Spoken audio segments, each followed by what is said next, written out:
Kate Daly Show. I believe most people are good and most mamas ought to qualify for sainthood.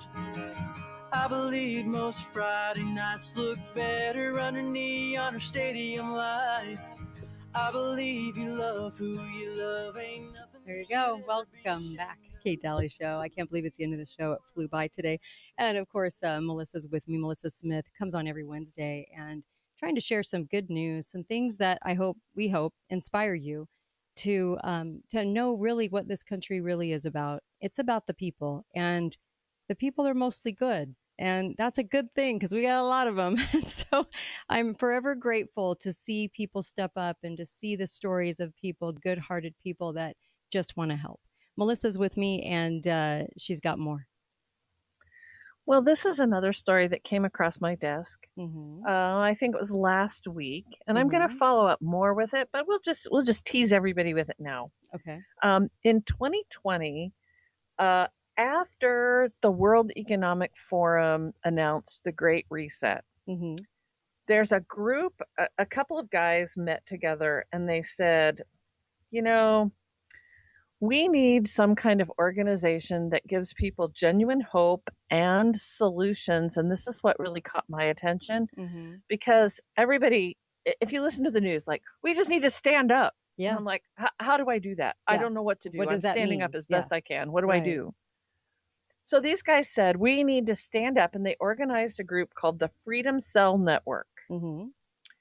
And that has kind of morphed now, after a couple of years, into something called the Greater Reset or the People's Reset. Okay.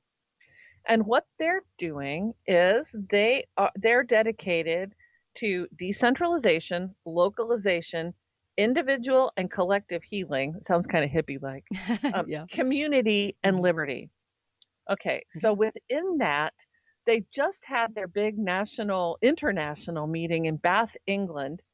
They're trying to start people networking together for health. Mm-hmm. Let's opt out of the system that they're trying to force on us. We do not have to do what they tell us, right, if we have an alternative to move to. So they're talking about food independence. Mm-hmm. They're talking about health. They're talking about just all kinds of amazing things. I'm looking here to see what else they have been talking about. Permaculture, creating parallel monetary systems. Good. We need those. Decentralizing technology, and community building.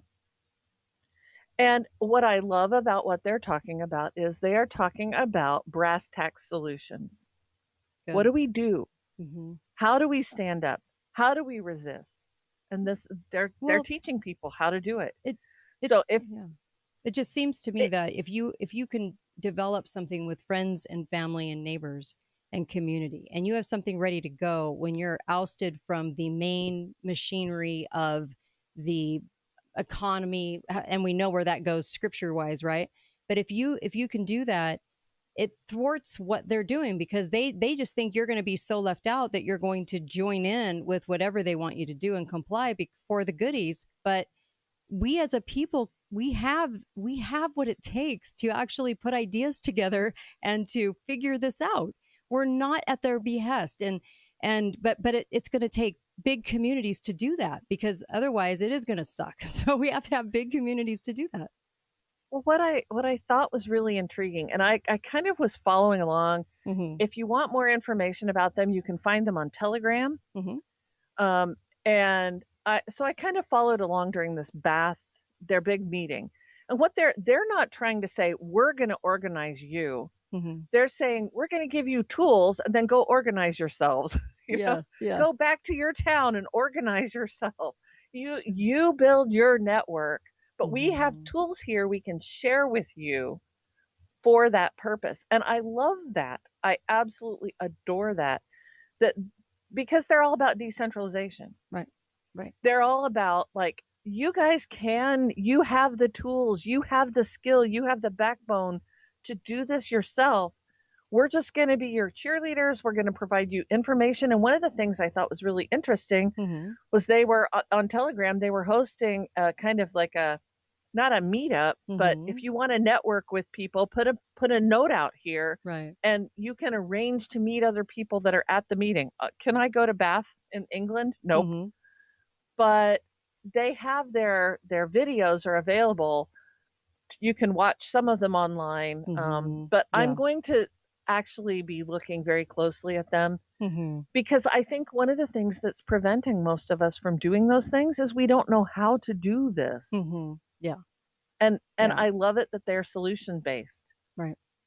They're saying we're not here to talk pie in the sky or philosophy, or we're not here to, slam down, the government. We're here just to build an alternative system, because we know that if we don't build the world we want the future is going to be what George Soros wants it to be. Yeah, that's so true. So we're going to build an alternative. I put out a comment on Facebook, and I said, you got to tell me something good. I got to hear something good, because yesterday was quite a news day, and it was just felt heavy. And people were so great. They were putting up comments of, you're loved by God, and families are forever. And, there all these good things that were happening in their lives, and all these good things that were going on. And I thought, we really, that's what brings humility, is when you're focusing on gratitude and you're focusing on the good. And we need humility and we need gratitude right now, because we can get into that depth of despair thing and feel like just how they want us to feel. They want us to feel like we are defeated and they've got it. They don't have it. Otherwise, they would have had it long ago. They do not have it. So we, the people, still need to stand up, and we still need to do all those things, but we also need to be grateful for what we do have. I've been feeling that a lot lately. I called my husband yesterday at work, and I said, you know what?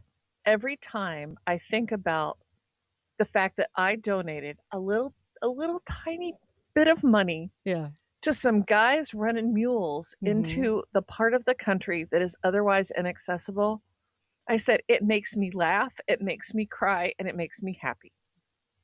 There you go. So, we can find happiness when we look outside ourselves and quit the navel gazing and all that other stuff. Yeah. And yes, the news is heavy. The news is very heavy coming out of South Carolina and Eastern Tennessee right now. It's very, very heavy. Well, I think, but we can be the light. Yeah. Be the light. The best thing to do when you're feeling defeated and when you feel like it's too heavy is to just do one little thing for one person, because it brings you out of, it's going to sound so cliche, but you do an act of service for somebody, and that it gets you out of that mode. It gets you out of, it can help with depression. It can get out of a lot of things and get the momentum moving forward. It's important.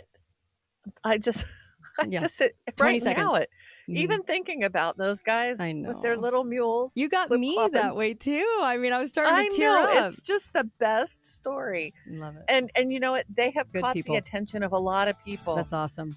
Good people. Because they're so great. Thank you, Melissa Smith. I'm so grateful for this show today. Thank you, thank you, thank you. Be faithful, be fearless. That's what's most important. Be faithful, be fearless. See you back here tomorrow. Check out this week's edition of TJF on stgeorgenews.com. TJF is your